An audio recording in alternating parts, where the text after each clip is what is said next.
Goedenavond mensen, leuk dat jullie er zijn. Leuk dat jullie weer kijken naar Radio Perolas. We hebben weer een uitzending klaarstaan voor vanavond. Zoals iedereen de vuilniszakken buiten heeft gezet, komen wij de inspiratie brengen. Dus het is toch een iets ander beginsel. We hebben vanavond een bijzondere gast. Ze kwam al aangewandeld uit de verte.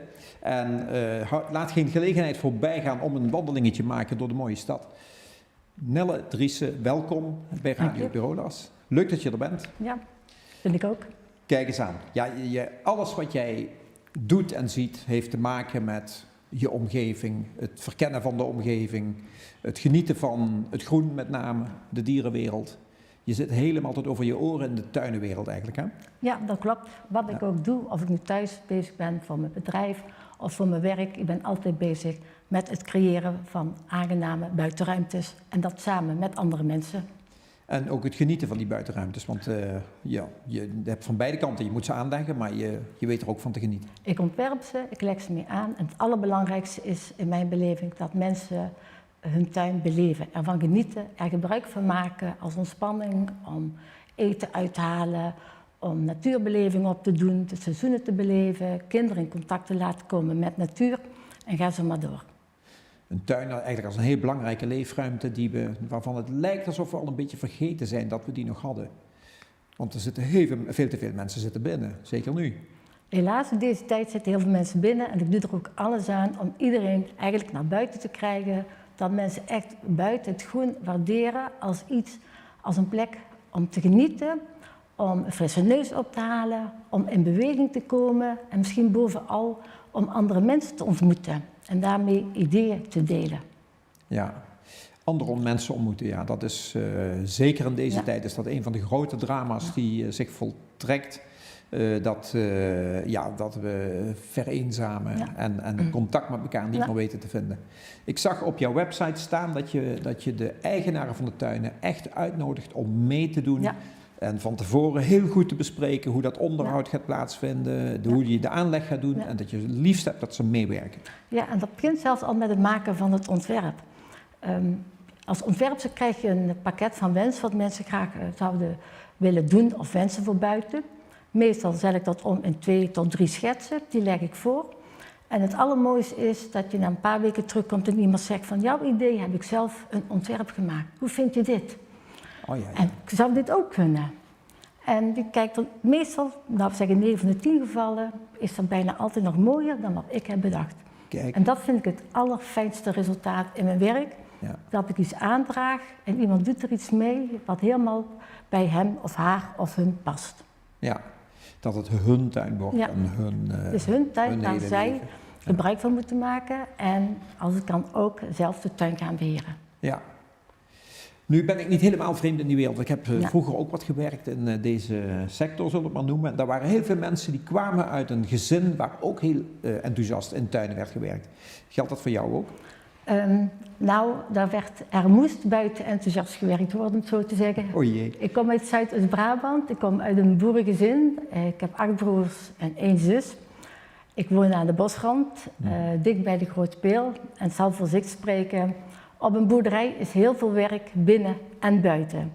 Okay. En dat was echt aanpakken. Maar gelukkig als je vrij was, had je alle ruimte om de natuur in te gaan. Hutten te gaan bouwen, kijk daar, hutten te gaan bouwen. Ja, we zien daar een plaatje van die boerderij, denk ik. Hè? Daar is de plek waar je bent opgegroeid. Daar ben ik geboren, daar heb ik de eerste 18 jaar doorgebracht. Nou, aan een groene omgeving geen gebrek, zou je denken? Nee, een groot bos, een sloot, meertjes, een heel groot natuurgebied. Ja. Daar kon je nog dwalen, struinen, je terugtrekken, opgaan in je fantasiewereld, bouwen, verbouwen, voetballen. Ga zo maar door. Alles wat je een kind zou wensen. Was dit een veehouderij of een gemengd bedrijf? Gemengd. Het was wel varkens, dan wel koeien, dan wel akkerbouw. Oké, ja. Nou, dan heb je wel veel kunnen zien eigenlijk van het hele boerenbedrijf natuurlijk. Ja, ik heb veel gezien en ook veel daar moeten doen. Ja, ja, we hebben nog meer plaatjes van jouw jeugd en de ontwikkeling daarvan. Ja. Want je bent toch tamelijk vroeg, kijk hier zien we een plaatje van jouw hele grote gezin waar je uitkomt. Ja, klopt. Hier zijn met 9 kinderen, de 10e was op komst. En in die tijd woonde mijn oma ook nog bij ons in huis. Oh, dat is de dame links, zeg maar. Ja, Ja. die heeft mij vast, Oh, ja. een beetje in gareel, om zo te zeggen. Die was in huis en had ook vrij veel nog te zeggen. Ze woonde bij ons in. En ja, dit is aan de voorkant van de oude boerderij is deze foto gemaakt. Ik was zelf toen, ik denk rondom de 3 jaar. Ja, prachtig. Ja, een hele mooie foto om te zien. Ja. Je bent vrij snel uit huis gegaan, op kamers. Ja. Hier zit je te tekenen, geloof ik. Ja, dit was nog op een schoolreis op de middelbare school. We gingen op studiereis in België, in Brussel was het. Oh ja. En ik had tekenen als eindexamenvak. Dus wij gingen naar allerlei musea, parken en kregen opdrachten. En zo ben ik in die periode tekende ik veel. Ja, ja. En al niet lang daarna kwam de fase dat jij op kamers ging, of in ieder geval in Maastricht kwam wonen. Ja. En ik geloof dat wij ook een plaatje hebben waarbij jij in je eerste tuin ligt te genieten van hetgene wat je hebt volbracht. Ja, dit is mijn eerste tuin in Maastricht. Ik woonde toen al een tijdje in Maastricht. Dit is mijn eerste tuin die ik ontworpen heb en aangelegd heb, of zelf heb aangelegd in Maastricht. Het was een tuin bij een duplexwoning. Beneden woonde een oudere man en die had zoiets, doe jij maar met die tuin wat je wil, ik ga toch niet naar beneden. Dus ik kon me daar helemaal uitleven in inrichten, beplantingsplannen, beheer, bestraten, noem maar op. Geweldig, ja. Daar is de kiem eigenlijk begonnen. Want je had nog niet voor dit vak gekozen, maar zat er eigenlijk opeens... Nou, toen op dat moment had ik al voor het vak gekozen. Ik had voor die tijd al heel veel andere dingen gedaan. Heel veel verschillende beroepen uitgeoefend die toch op een bepaalde manier wel iets met natuur te maken hebben. Maar dat was het moment toen ik daar woonde dat ik zei, en nu ga ik nog 1 keer in mijn leven helemaal opnieuw beginnen. Ik ga iets in het groen doen. Met iets wat je echt leuk vindt. Wat en ik echt leuk vind, waarvan ik denk, dat is mijn passie. Je had nog even je passie op het vlak van tango dansen. We hebben ook nog een plaatje van, dat moeten we niemand onthouden, want het is echt een heel mooi plaatje. Ja. Hier zijn jullie met 2 dames bij een gebrek aan mannen. Hè? Het is zo in die tango-wereld, er zijn heel veel vrouwen die echt heel goed kunnen dansen. Ongelooflijk, heel mooi om te zien. Het aantal mannen is helaas beperkt. Oh. En op een gegeven moment is... Ja, wat ga je dan doen? Je kunt altijd wachten tot iemand je ten dans vraagt, maar je kunt op een gegeven moment ook het initiatief nemen. Waarom zou ik mij die mannenpas niet eigen maken? Ja, ja. En het leuke is op een gegeven moment dat je zelfs door mannen gevraagd wordt die zeggen, maar als jij als man kunt dansen, mag ik dan met jou als vrouw dansen?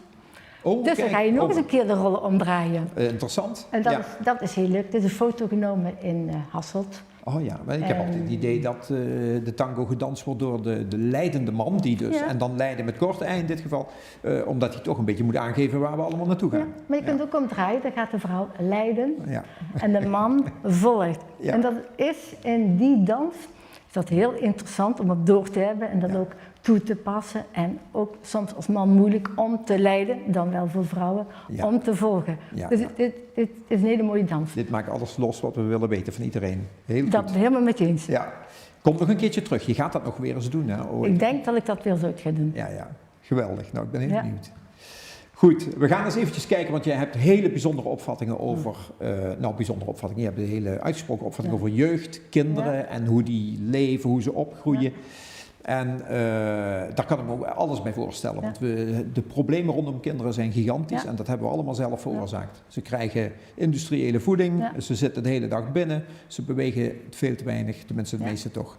En ik vind dat jij wel iemand bent die dat aanpakt, dat heb ik gezien. Je bent betrokken bij veel Maastrichtse en Zuid-Limburgse tuinen en geeft ook veel les op scholen. Ja, nou ik geef geen lessen, maar ik heb het genoegen dat ik op heel veel schoolpleinen de opdracht heb gekregen, ga ze vergroenen. En betrek daar de kinderen, de leerkrachten, de ouders bij. Dat het schoolplein van de Versteenplein een groen plein wordt waar kinderen gevarieerd spelen, waar kinderen in aanraking komen met de natuur, waar kinderen zorg leren dragen voor de natuur, waar leerkrachten de buitenruimte gebruiken als een onderwijsmethode. Je zou kunnen denken, we kunnen buiten ook een buitenlokaal maken, we kunnen ook buiten lesgeven. Je kun je eigenlijk alles doen. Maar dit is hoe het nu is. Hè? Als je bij een gemiddelde basisschool gaat kijken, dan is het na 4 uur opgedonderd allemaal. Allemaal opgedonderd. En hekken dicht. En als je nou kijkt naar de treurnis van zo'n aankleding, dat is verschrikkelijk. Ik ben eventjes in de eerste 5 foto's die hierop volgen, ben ik even over wat landkaarten heen geschoten. Dit is een schooltje, je ziet meteen de school en de buitenruimte. De parkeerplaats vindt men belangrijker dan de speelplaats. Ook bij de volgende kun je dat zien, het is precies hetzelfde. En daarna komt er weer eentje, dus het lijkt groener, maar het is eigenlijk allemaal hetzelfde. Ja. En ik kon het ook niet laten om de volgende ertussen te zetten. Dit is namelijk helemaal geen school, het is een penitentiaire inrichting, maar het had zo ertussen gekund. Ja. Dus, maar waar jij naartoe wil is het volgende beeld. En dat zit veel meer in deze sfeer. Dat klopt. De sfeer van, je ziet groen, je ziet gevarieerd groen. Je ziet stenen en dan kun je afvragen van, wat zie ik nu? Ja, ik zie stenen, maar wat doen die kinderen? Zijn ze bezig met een spel, een fantasiespel? Misschien een bewegingsspel. De een balanceert, de ander springt er van af, anderen kijken toe. En het is eigenlijk niet meer en niet minder dan een aantal stenen die geplaatst zijn in het gras, die je voor verschillende doeleinden zou kunnen gebruiken. Ja, hier ook prachtige tuin. Ja, dit is een foto, daar ben ik geweest, ergens in Duitsland, in München. En dat is heel bijzonder, want die boomstam die ligt over een vijver op een schoolplein. Het is een project van Dr. Reinhard Wiet, een groot voorbeeld in speelnatuur voor mij uit München. Is iemand die ook heel erg met biotopen werkt en ook altijd heel erg de natuur in die ruimte brengt. En dat is heel bijzonder om dat te zien. En ook zou je kunnen zeggen, wat zie je die kinderen doen? Het is heel verschillend. Ja. Hier ook, een heel verzamelingetje eigenlijk van activiteiten. Dus een publicatie die kwam van jouw eigen website. Ja. De illustratie bij een artikel. Ja. Want op jouw website kun je ook van alles daarover vinden. Hè? Wie Nelle Driessen googelt en in Rijmerstok gaat zoeken, dan kom je op deze website terecht. En ja, je ziet hier prachtige objecten. En wat je hier eigenlijk ziet, is wat kinderen nodig hebben. Als je het aan mij zou vragen, is geef ze zand. Geef ze water, relief, geef ze veel gevarieerd los materiaal in een groene omgeving. En die omgeving is een onderwerp van spelen en geen decor. Dus de hele omgeving is iets waar ze iets kunnen doen. Daar beneden links heb je een leemoventje, je zou ook buiten kunnen bakken. Oké, ja. Nou, hartstikke mooi. Kijk hier, dat is de laatste slide die we daar hebben zitten, maar meer ruimte voor natuur en kinderen in die natuur.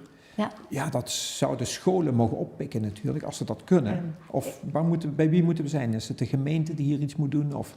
Nou, ik heb het genoegen dat ik werk voor het Centrum voor Natuur- en Bio-educatie in Maastricht. En mijn opdracht van de gemeente is om alle schoolpleinen in Maastricht die willen vergroenen, om die daarin te faciliteren. Oh, wat goed. Ja. Maar dat klinkt heel gemakkelijk, hè? Van, goh, natuurlijk willen wij een groen schoolplein. Maar er komt wel wat bij kijken, want aan de voorkant is van belang dat er draagvlak is. Binnen de school moet er een werkgroep zijn van teamleden, directeur, ouders die zeggen, wij willen een groene buitenomgeving, want je kunt een heel mooi plan bedenken. Je kunt de meest prachtige dingen maken met heel veel groen.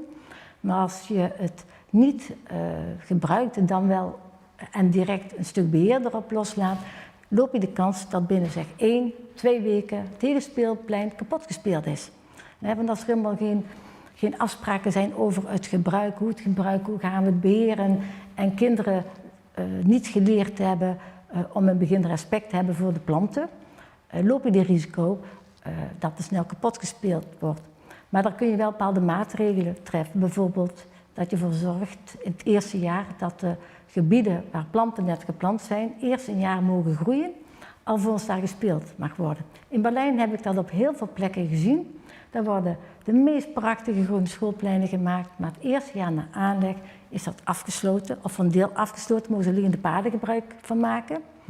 En het groen, het klimmen tussen de struiken, verstoppen, de bouwen, dat is pas na 1 jaar. En diezelfde ervaring heb ik hier ook opgedaan in Maastricht.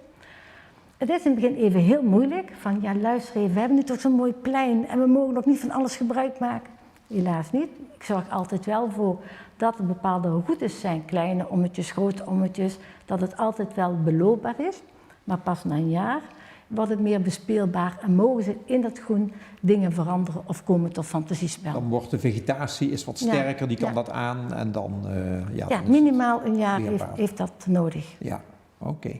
Ja. Nou, dat is een belangrijke les, ja. Maar het is ook goed om, denk ik, de kinderen gewoon uit te leggen wat het probleem is natuurlijk. En hoe doen we dat dan? Op dat moment ook met de aanplant. De kinderen worden betrokken bij de aanplant. De kinderen, hoe jong ze ook zijn, zelfs op de kinderdagverblijven vanaf 1,5 jaar, vragen wij die kinderen om mee te planten. En je zou zeggen, dat gaat niet, dat gaat wel. Dus sommigen moeten een beetje meer helpen dan anderen. Maar over het algemeen, al die kinderen vinden het fantastisch om te mogen graven en om planten in de grond te stoppen. En omdat ze zelf hebben mee aangeplant en vanaf de basisschool ook les hebben gehad over het groen, het belang van groen en hoe moet je planten en waarom moeten we dat eerste jaar dat koesteren, hebben ze meer respect ervoor en spreken ze elkaar erop aan als iemand bijvoorbeeld een plant probeert eruit te trekken. Ja, het zijn hun planten geworden. Het zijn hun, en dus hun schoolplein. Ja, ja. Wat goed. Ja. Ja, dat lijkt me een hele goede route om het zo te doen. Ja. En ja, ook voor ouders natuurlijk om richting school mee te helpen misschien wel. Ja. Om mee in het onderhoud te gaan. Of... En het is misschien ook heel bijzonder dat je het beheer op bepaalde schoolpleinen doet met ouders, ook op kinderdagverblijven. En dan zegt dan zo'n directeur, ja maar die ouders die brengen toch niet voor niets die kinderen naar een kinderdagverblijf. Dat klopt. Maar als je een beheeractiviteit organiseert waarbij de ouders weten dat ze aangestuurd worden en dat ze voor jou ook informatie kunnen krijgen over hoe zou ik iets in mijn privétuin kunnen doen met betrekking tot groen. En je bent samen en je maakt er een gezellige ochtend van en je neemt tijd voor koffie en wat lekkers. Dan zijn er heel veel ouders die heel graag daar een zondagochtend voor opofferen om mee zorg te komen dragen voor dat schoolplein. Kijk, mooi. Ja. Ja, je zei al, je werkt dus zowel zelfstandig als ook voor het CNME. Hoe heet het? Wat was het Centrum voor Natuur- en Milieueducatie. Hier in Maastricht? Ja, hier in Maastricht. Ja. Gevestigd op dit moment in? De Kapucijnerstraat. We zitten boven de brandweer. Bij de brandweer. De oude brandweer. Ja. Ja, we hebben daar wat plaatjes van, want er was een dame die Esther met de voornaam heet, zeg ik dan maar eventjes. En die heeft zich gemeld bij dat CNME. Die zegt, ik wil graag een geveltuintje. Het is veel te versteend hier en ik wil ook misschien daar wat groente kweken. Dat zou het zomaar kunnen. Die meldt zich dan bij jullie. Wat gebeurt er dan in dat proces? Nou, ik krijg een e-mail van haar met de vraag van, goh, ik wil wat in het groen, maar ik weet niet hoe ik hem het aanpak. Ik wil eetbaar groen, misschien wil ik een geveltuintje. Ik maak met haar in de wijk een afspraak. We lopen rond, kijken wat de kansen zijn. En in haar situatie heb ik gevraagd, hoe woon jij? Heb jij een eigen woning? Nou, in dit geval woont ze bij de ouders. Ze woont ook gedeeltelijk in Amsterdam voor haar werk. En ik zeg, laat me jouw gevel zien. Dan gaan we kijken of jouw gevel geschikt is voor een geveltuintje. We hebben er afspraken gemaakt met de gemeente Maastricht, de randvoorwaarden. En toen zei ze, ja, maar ik weet wel, ik heb je folder gelezen hoe ik het moet maken, maar hoe moet ik nu beginnen? Kijk, ik zorg dat ik gereedschap bij me heb en ik haal voor haar 1 tegel eruit. En ze ziet hoe gemakkelijk dat gaat en zegt, is dit alles? Ik zeg, ja, dit is alles. En zij bleek professioneel filmster te zijn. En toen heb ik aan haar voorgesteld, wij zorgen voor de planten en jij maakt het geveltuintje en je maakt het ook nog filmen. En dat heeft ze met heel veel plezier gedaan. En dat is ook iets waar we dan ook heel trots op zijn. Hè? Van, ze leest dan wel wat ze moet doen, maar die eerste zet, het zover komen, ik haal die tegel eruit. En daar heb je vaak ook specialistisch gereedschap voor nodig. Dat heb ik bij me, dat leen ik uit, dat laat ik achter.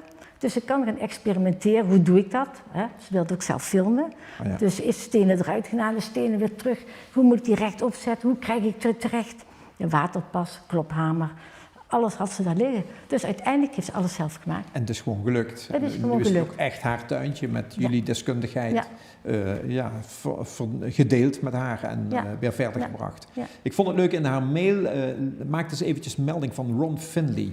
En Ron Finley, dat is toch iets wat mensen wel mogen zien. Die heeft op het TED-podium, TED, heeft hij we hebben een foto van Ron Finley. Ja. Dat is deze man, die heeft een uitermate opzienbarende toespraak gehouden van 18 minuten bij TED. Ja. Ook daar is trouwens een foto van. En die man die heeft dus laten we maar zeggen, gepleit voor laten we het openbare groen voor een deel zelf, hier staat hij, laten we dat voor een deel zelf het initiatief in de hand nemen en daar gewoon groente gaan verbouwen voor onze goede voeding.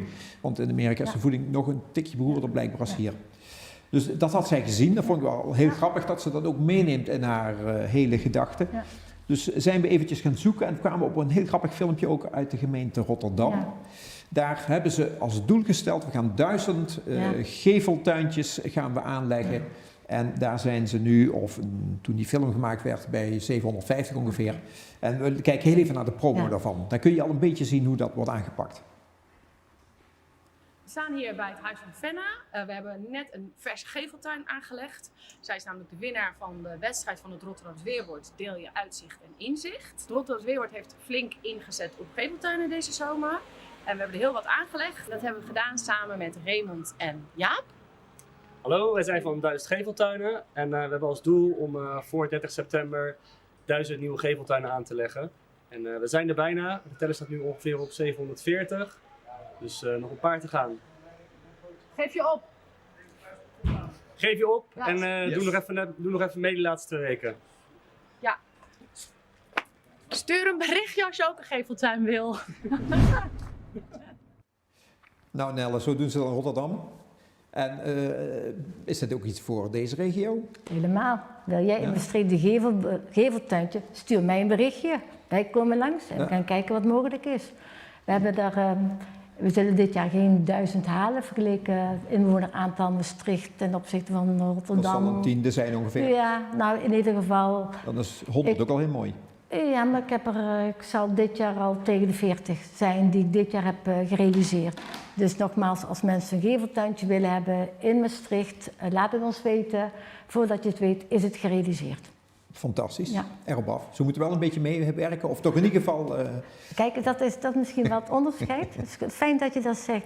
Zij komen een geveltuintje maken in onze situatie in Maastricht. Wil je mensen betrekken bij het groen, dan moet je proberen zoveel als mogelijk bij de burger zelf te laten. Zelf de stenen eruit halen, zelf besluiten wat voor kantopsluiting wil ik. Wil ik een mooie korte stalen randje, wil ik stoeptegels. En aangeven en wat voor beplantingsplan wil ik. Want dat vind ik persoonlijk het allerleukste. Ja. Wat triggert mensen om naar buiten te gaan? Is dat omdat u bijvoorbeeld gesteld bent op wit, de andere vooral op vlinders, de andere vogels, andere bont. En zo krijg je in de straat hele gevarieerde tuintjes. Een eigenheid en waar mensen ook het onderhoud goed oppakken, omdat het zijn hun eigen tuintjes. Dus, het zijn hun eigen tuintjes en het allermooiste vind ik ook nog als mensen dan bedenken, hoe kan ik in mijn geveltuintje ook nog een zitplek creëren? Een bankje waaronder planten groeien, waar ze kunnen gaan zitten 's avonds of andere mensen gebruik van maken voor een fotosessie bijvoorbeeld, of om de buren te ontmoeten. Hartstikke goed. Ja. Nou, het helpt eigenlijk aan alle kanten dus. Het helpt aan alle kanten. Hebben ze er even werk mee? Want je moet misschien heel veel onkruid of iets doen. In het begin heb je even werk. En dat komt omdat je nieuwe grond aanvoert. Grond van buitenaf, want je haalt de zand haal je weg. Je brengt teelaarde aan en daar zitten vaak ongewenste planten in. Ongewenst zit onze oren. Maar goed, je hebt ook een bepaald idee hoe je het zou willen hebben. Dus met name dat eerste jaar heb je daar wat werk aan. Maar met een beetje geluk, binnen 1 jaar is het dichtgegroeid. Ja. De naam is al gevallen, Berlijn. Je bent daar af en toe gaan kijken. Dus in Berlijn is blijkbaar dat een van de groenere steden van Europa. Hoe, In mijn beleving vind ik Berlijn een van de groenste steden. Speelde ook mee, ik ben 2 keer uitgenodigd te worden om met name naar groene speelpleinen te gaan kijken in Berlijn. En dat deden we in Berlijn op de fiets. Dus je fietst van het ene park door het andere park naar de volgende school met een groen speelplein. In mijn beleving is Berlijn één groene stad. Dat had ook mee te maken. Ik had een gids, we hadden dan een gids die Berlijn kende. Dus ons alleen maar de allermooiste, de groene dingen van Berlijn lieten zien. Wat me wel op is gevallen, dat in heel veel hoofdstraten toch heel veel groen aanwezig is. Dan heb je een rijbaan, nog een rijbaan, gescheiden door een groene strook waartussen je kon wandelen. Oh ja. En dat zag er ook soms best wel wat verwilderd uit. Ja, dus het lijkt wel alsof ze daar de voetganger wat meer serieus nemen. Ja. En niet beschouwen als een voetganger, maar als een mens die ook wel af en toe wil recreëren of de hond uitlaten of iets. Gewoon samen wil kletsen op een bankje. Ja. Misschien een begin van, uiteindelijk dat we naar een stad toe moeten waar eerst de voetganger voorrang krijgt, dan de fietser, dan het openbaar vervoer en als laatste private vervoer. En dat zou heel interessant zijn, want dan krijgt groen ook een hele andere betekenis in de stad. En dan kun je ook veel meer die biodiversiteit de stad in krijgen, want heel veel dieren die nu in de natuurgebieden zitten, die kunnen bijvoorbeeld nog niet in de stad zich vestigen. Want je moet al die drukke verkeerswegen overheen. En waarom zouden de stad niet autodoel maken? Ja. Het zou mooi zijn als er een paar steden de eerste stap zouden zetten om dat eens uit te proberen. Ja, of misschien delen van Maastricht.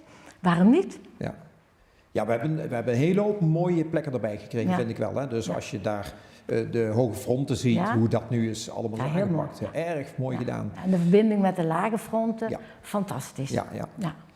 Ik loop daar heel graag rond en er is veel te zien, ook in ieder jaargetijde wel anders. Zitten ook de meest interessante diertjes en natuurlijk ook planten.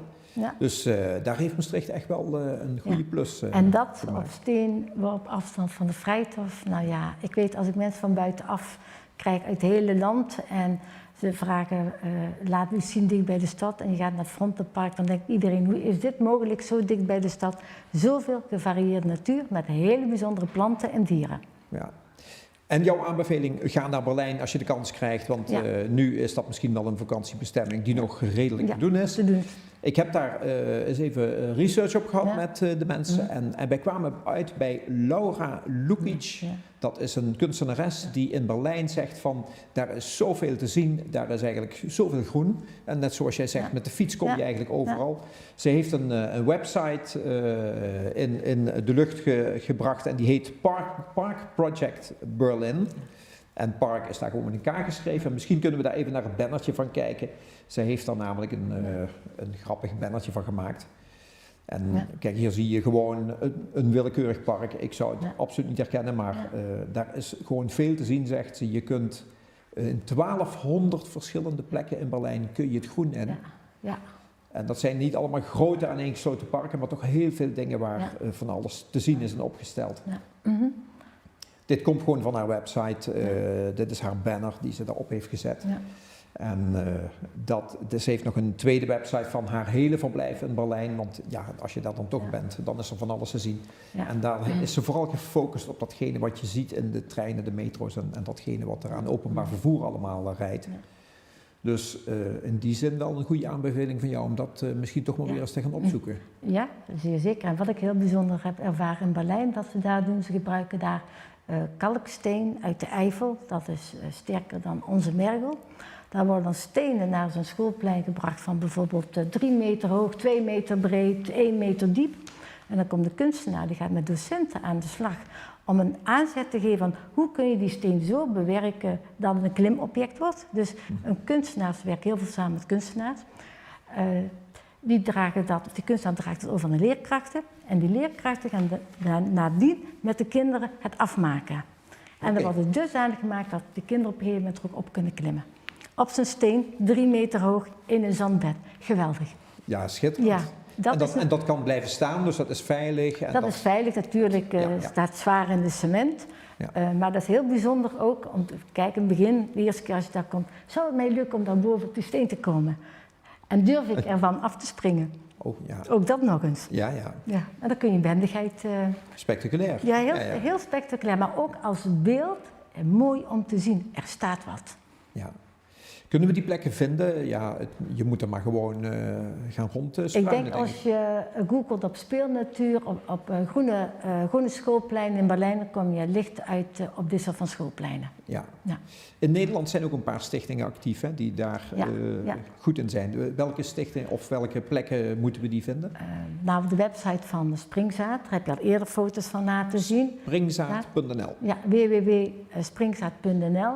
Dat is een organisatie, daar ben ik zelf ook lid van, CNME ook. Dat zijn ontwerpers, zijn aannemers, zijn tekstschrijvers, noem maar op, die zich bezighouden met het vergroenen van speelruimte op kinderdagverblijven, op scholen, in steden, noem maar op.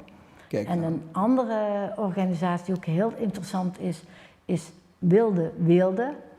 En dat is ook een vakvereniging van ecologische hoveniers. Ja, daar heb je ook heel uiteenlopend publiek. Je hebt daar ZZP'ers, maar ook bedrijven met 20 man personeel. Mm-hmm. En eigenlijk allemaal hetzelfde doel, het creëren van meer ecologische tuinen.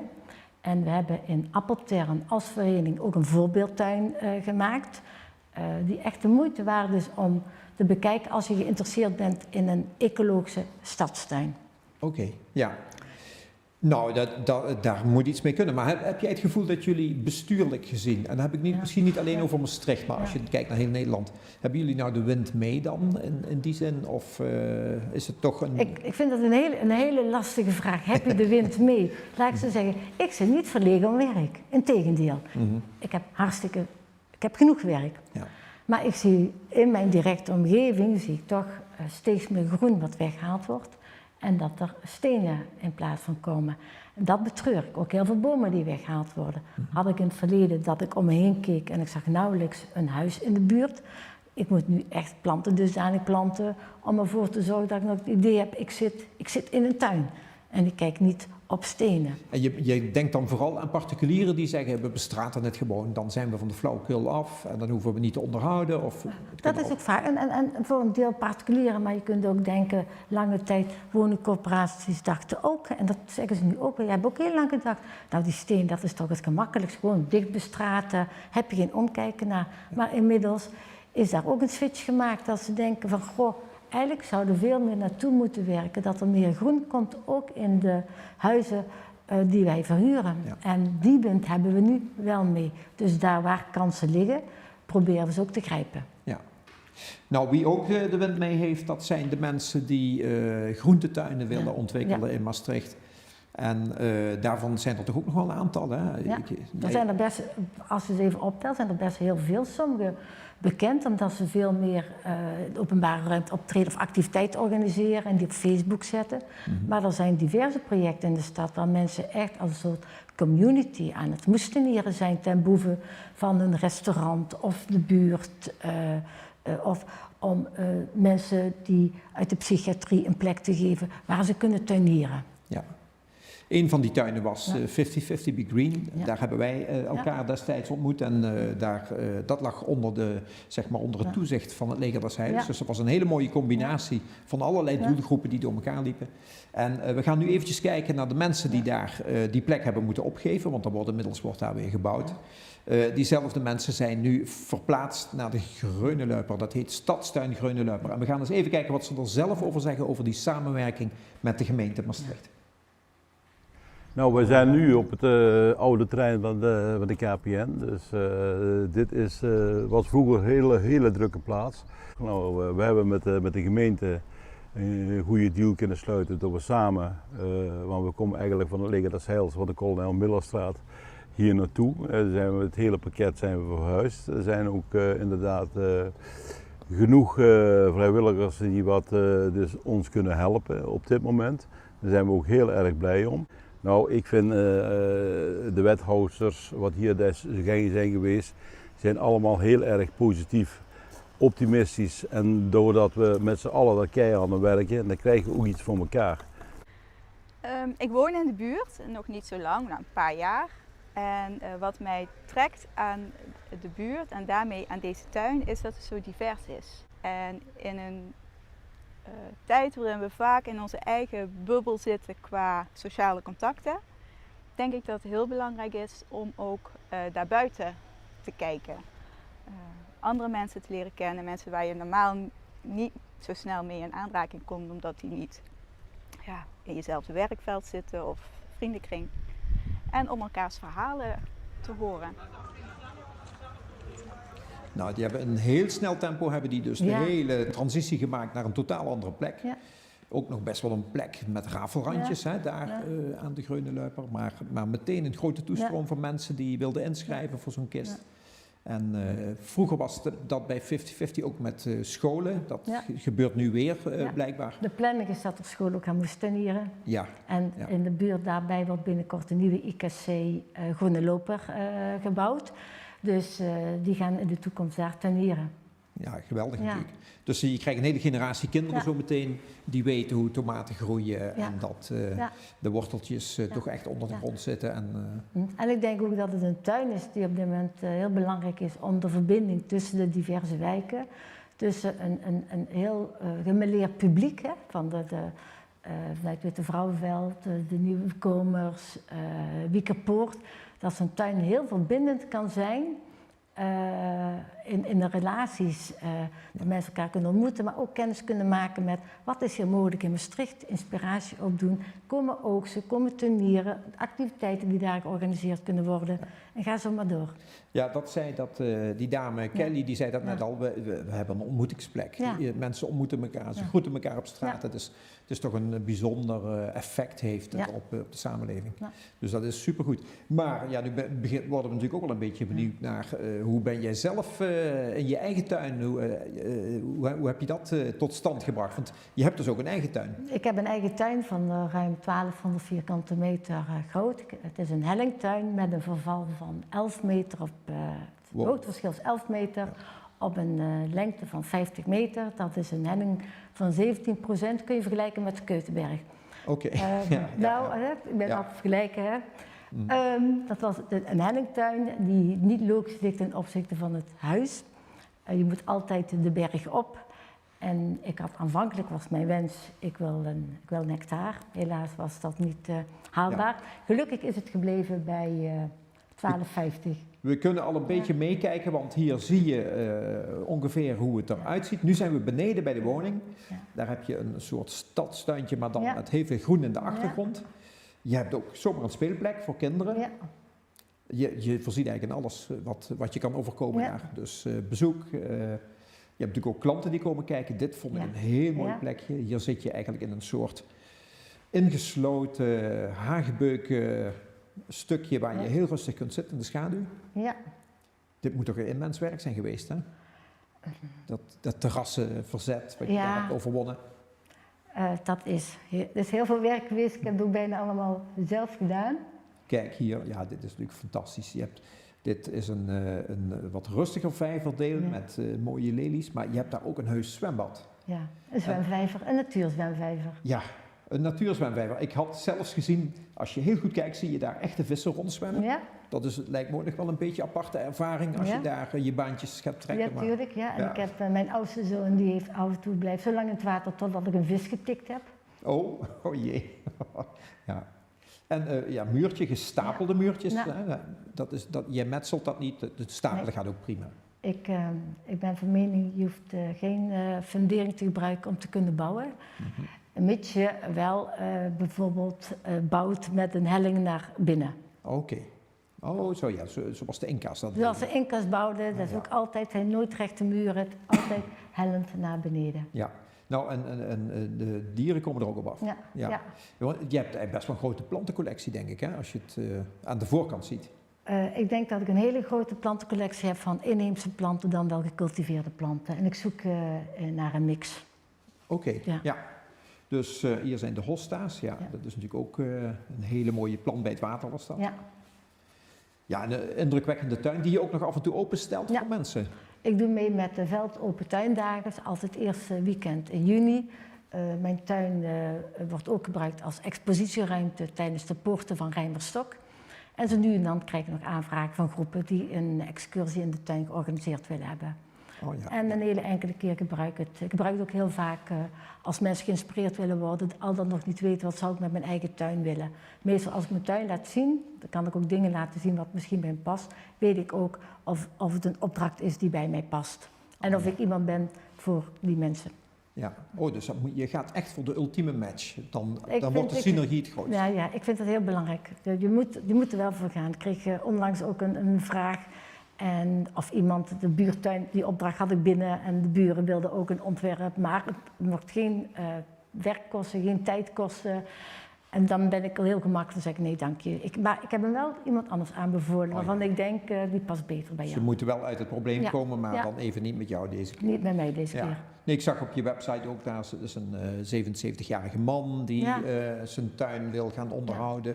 Achterstand heeft opgelopen daarmee, volgens mij was het verhaal. Nou ja, uiteindelijk ook een stadstuin in Maastricht. Die man heeft de hele tuin helemaal zelf opgebouwd in de stijl van Louis Leroy.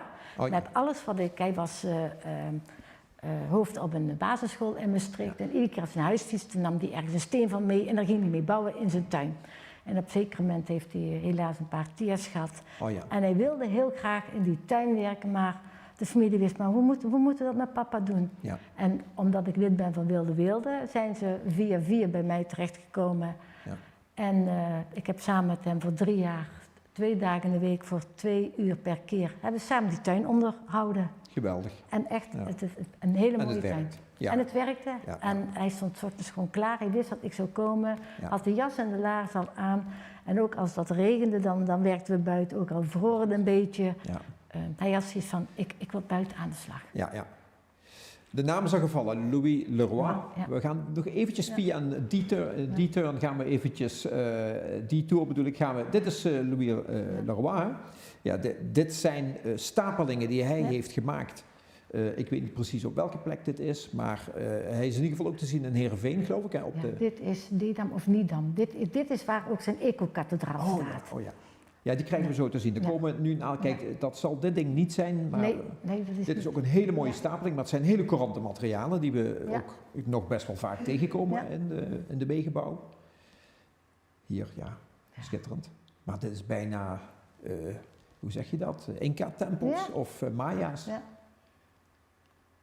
Hier ook hele mooie prachtig, gelaagdheid, ja. prachtig Ja. gedaan. Ja. Er gaat een godsvermogen in zitten, denk ik. Of zijn dat allemaal restmaterialen? Ik weet, hij heeft een afspraak gemaakt met de gemeente.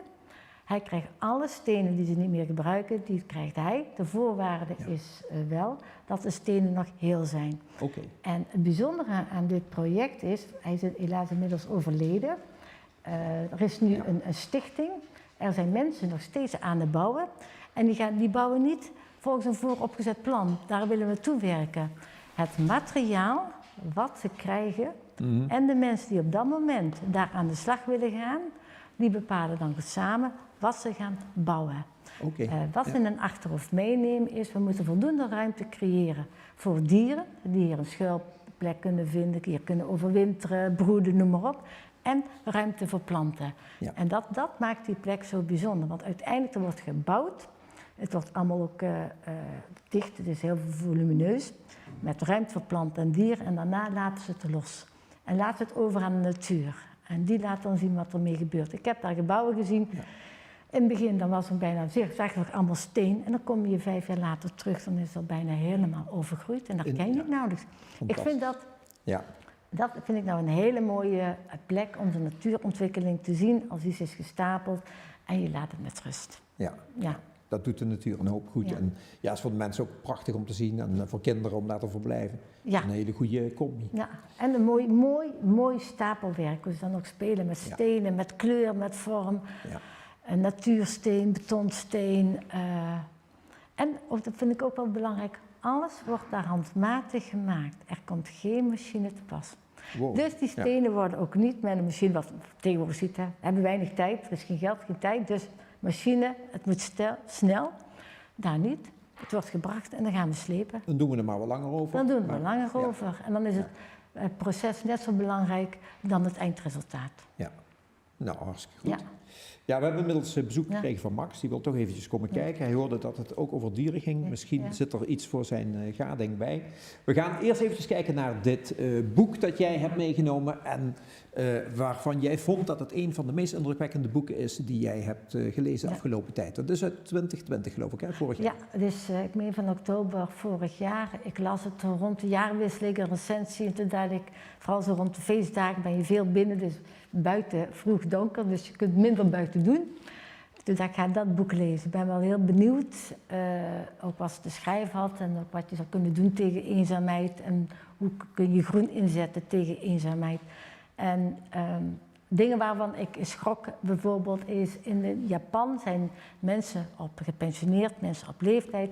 En die doen kleine vergrijpen in winkels, want dan worden ze gearresteerd en dan worden ze tijdelijk in de gevangenis gezet. En dat doen ze enkel en alleen maar omdat ze dan en te eten krijgen, contact hebben en een activiteit. Jeetje. We zijn zo ver staan we van elkaar. Ja. We zijn zo bezig in die gedigitaliseerde wereld, dat eigenlijk het menselijke contact, elkaar tegenkomen, het samen iets doen, samen eten, een activiteit organiseren. Het zit er voor die mensen gewoon niet in. Die zit er niet Ja. meer in, of zelfs mensen die dan zo klein wonen, die zo weinig contact hebben, die een robot aangeschaft hebben, die 's ochtends vroeg zegt, in dit geval zo van, en Jean-Pierre, heeft u lekker geslapen?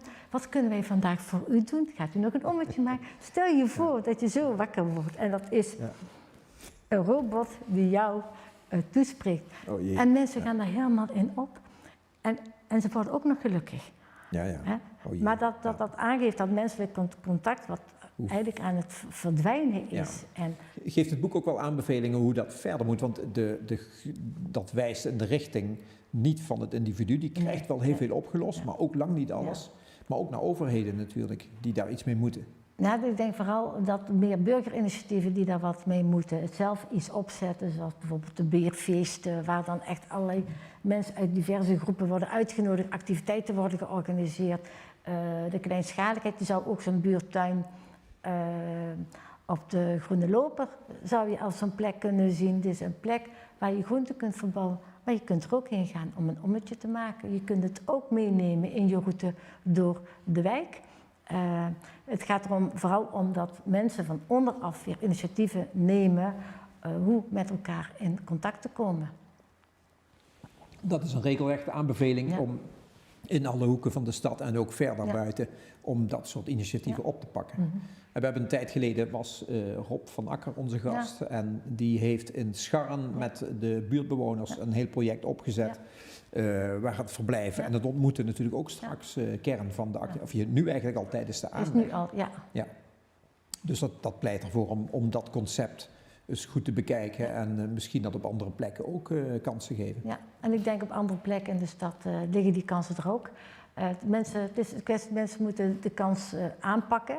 Maar het is ook zo, zoals Rob van Akker en zijn werkgroep, ze maken zelf ook een ontwerp, ze doen een stuk van de aanleg, ze organiseren activiteiten en ze gaan zorg dragen voor het beheer.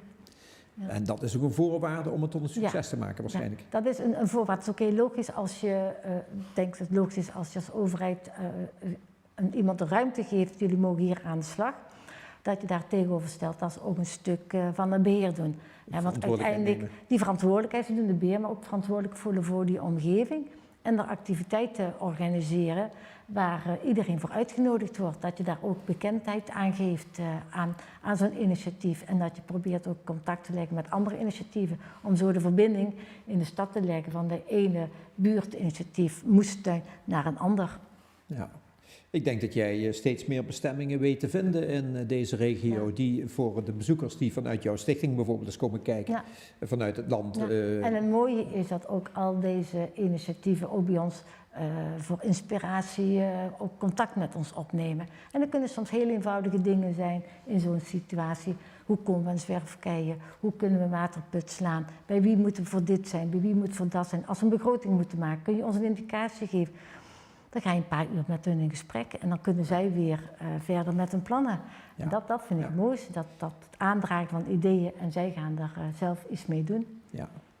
Je had nog een prachtig voorbeeld. Het ontstond eigenlijk een beetje toen ik in jouw tuin op bezoek was. Daar speelt de loop van het water een hele grote rol. Dus je hebt niet alleen een prachtige tuin met een groot verloop, maar je moet natuurlijk, en zeker de afgelopen weken, daar is wel enorm veel uit de hemel gevallen. Ook jullie moesten daar je weg in vinden. Maar je hebt iets prachtigs gebouwd bij je huis. Ja. Hoe heb je dat aangepakt?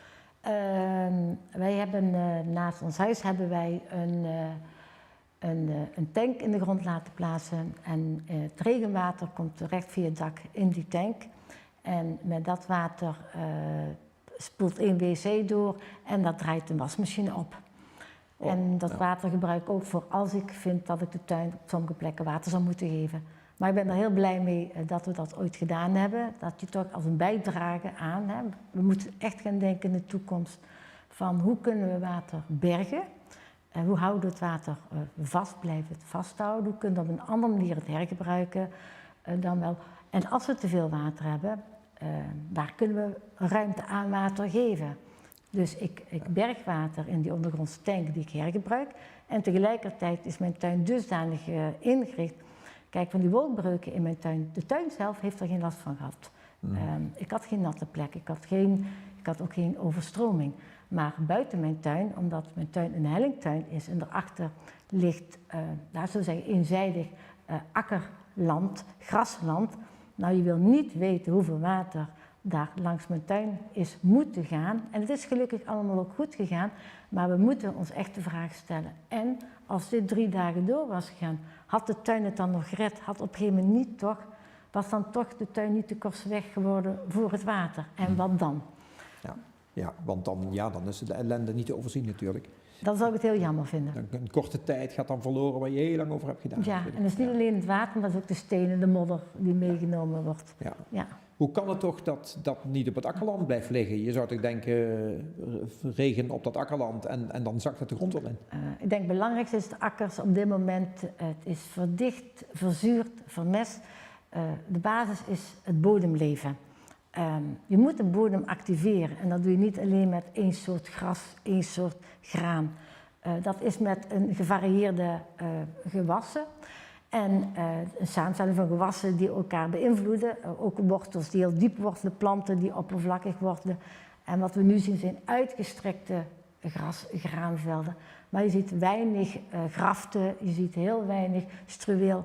Als je daar toch weer meer hagen zou aanbrengen, afscheidingen met een groenstrook bestaande uit bomen, heesters, kruiden, bodembedekkers, knollen, bollen, dan zal er veel minder water op zo'n plek kunnen blijven. Ja. Dan het moet naar beneden. Het wordt niet vastgehouden, want de bodem is onvoldoende gevoed om water vast te houden. Ja. Ook nog dichtgereden door zware machines natuurlijk. Ook dat, ja. hè, de verdichting, ja. Ja. En de verzuring, de vermesting. Ja, Daar zitten geen wormen die 4 meter diep gaan. Ja. Dat blijft allemaal alster zitten. Het is allemaal heel oppervlakkig. Ja. En er moet echt de diepte in. Oké, ja. Nou, dat is een les die we in de agrarische wereld... maar goed, daar zal wel goed over nagedacht worden, want het probleem begint nu wel echt heel manifest te worden natuurlijk. Ja. En bij jullie dus ook gevaarlijk. Bij ons ook. We hebben wel één geluk tegenover ons huis is een waterbassin. En die is deze keer ook helemaal volgelopen, zelfs overgelopen. Oh. En je zou naar aanleiding hiervan kunnen zeggen, eigenlijk zouden ze hogerop in de weilanden ook een bassin moeten maken. Ja, ja. En dat stiekem, als je me vraagt, wat zou ik wensen? Dan zou ik wensen dat er ook al een bassin zou komen. Kijk. En een andere inrichting van het landschap. We hebben nog een grappig film, Ja. en we hebben een filmpje van een dame die heeft ook thuis een waterbassintje aangelegd. Dus ze woont gewoon in een rijtjeshuis. En we gaan eens even luisteren hoe zij dat heeft aangepakt.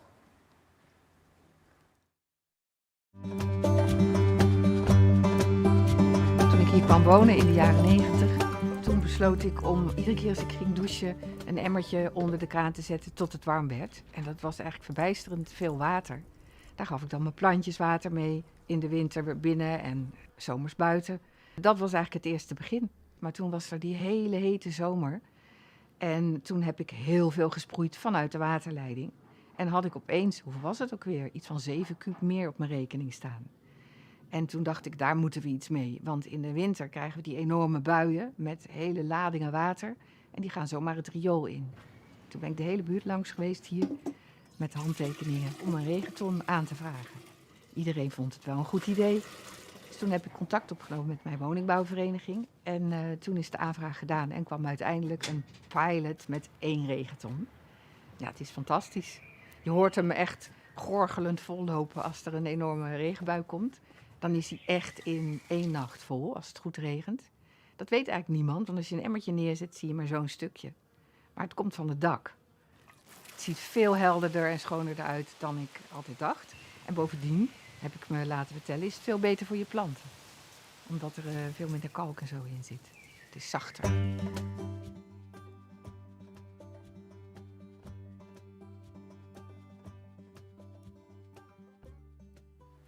Nou, daar worden heel wat liters opgespaard. Ja. Met een relatief klein regentonnetje eigenlijk. Ja. Hè? Ja. Die van jullie is aanmerkelijk groter, neem ik aan. Ik heb er een van 5000 liter en dan heb ik achter van de tuin nog 2 tonnen staan van ieder 1000 liter. Dus, En als we nog een keer zouden doen, dan ga ik voor de 20.000. Omdat je weet dat het toch vol raakt en je hebt het Ik toch toch nodig. vol en dan zou ik, en dan niet, zelfs niet dat ik het nodig heb, want ik hoef maar op weinig plekken water te geven, maar alleen al om in tijden van droogte het gewoon terug te geven aan de bodem. Ja. Ja. Hele mooie Ja. principes Ja. die ver afstaan van de wereld waar we juist uitkomen. Ja. We hebben eigenlijk achter ons een esthetische tuinen tijdperk gehad. We kunnen misschien eens even kijken naar Ja. een paar plaatjes Ja. van meneer Wiertz. Die is tuinarchitect in België. Ja. En die heeft Ja. daar hele esthetische, Ja. prachtige tuinen aangelegd. Veel bij kantoren. Ja. Je zou hier bijna denken dat het Google of Apple is. Die Ja. hebben in een hele bijzondere stijl. Maar ook enorm onderhoudsintensief natuurlijk. Ja, wat bij mij van hen is bijgebleven, wat ik heel mooi vind, dat zijn zijn olifantenhagen, zoals ze dat noemen. Nu is dit heel bescheiden, maar Ja. je heeft ook met hele grote, kolossale groenstructuren. Dat vind ik heel mooi, dan heel groot. En wat je zegt, het is veel werk, want je moet het allemaal bijhouden. Ja, dat is natuurlijk super Ja, gedurfd. maar wel En- heel mooi. Kijk, hier links zie je zo'n Ja. olifantenhaag.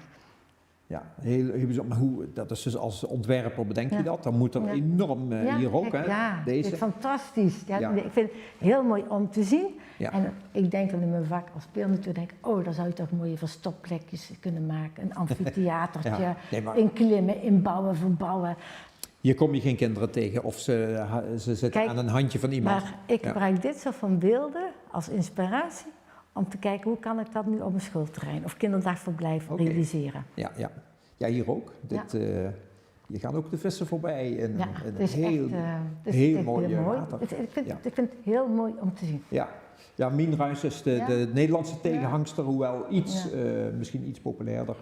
En daar hadden we ook wat plaatjes van, want Mien Ruijs is Ja. ook wereldberoemd. Hè? Ja. Jij zei al, Bielse Mien was haar Biels Mins bijnaam. heeft, omdat zij de toepas van de spoorbielsen heeft geïntroduceerd. Ja. Helaas, het jammer dat ze dan bielsen hebben iets negatiefs. Ja, ja. Terwijl ze Ja. uiteindelijk, zij is een van de eerste die is gaan werken met vaste plantenborders kleur. Ja. En uiteindelijk heeft zij ook in het openbaar groen is zij begonnen met het ontwerpen, aanleggen van borders. Ze komt van een kwekerij. Ja. Ze heeft zelf ook heel veel Hier kun je dat ervaring zien. opgedaan. Dit is een van haar tuinen. Dit Ja. is haar watertuin. Oh ja. En wat ik, een van de mooiste tuinen vind ik haar gele tuin, omdat Mhm. die een rond gezon heeft. Het werkt hele strakke vormen, rond, rechthoekig Mhm. en dan loopt een beetje bol. Daarom heb je een pad 80 centimeter breed. Oké. En daarom een beplanting, allemaal geel. Geel is trouwens een kleur wat de meeste mensen niet mooi vinden. En dat vind ik wel heel knap van haar, dat maakt zij de gele tuin. Ja. En dan aan de rand heeft ze ergens een sierkers staan.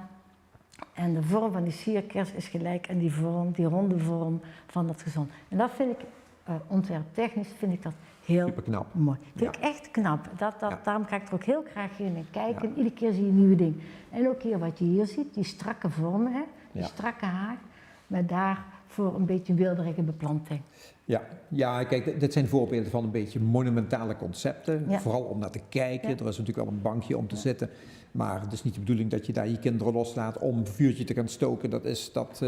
Dat zit niet in het pakket, denk ik. Helaas niet. Uiteindelijk ben ik iemand, ik wil dat een tuin moet beleefd worden, gebruikt worden. Ja. En dat ze nu en dan een plant sneuvelt. Maar je kunt ook in een wat wildere tuin, je kunt ook voor een bepaalde structuur zorgen. Je hebt het bij mij gezien. De tuin met die ramen in zo'n haag, die is ook heel strak geschoren. De buitenhaag is ook heel strak geschoren. Dus er zit duidelijk een structuur in. En daarbinnen zoek ik naar grenzen dat wil laten gaan. Hoeft het niet allemaal kijkgroen te zijn, vind ik het belangrijker dat daar de hazelworm en de bijen en de vlinders zich thuis Nou, voelen. ik denk dat jouw kinderen in de loop van hun opgroeien daar ook hun fantasie behoorlijk hebben kunnen laten gaan. En nou ja, op mijn website staan diverse foto's van mijn kinderen in de tuin.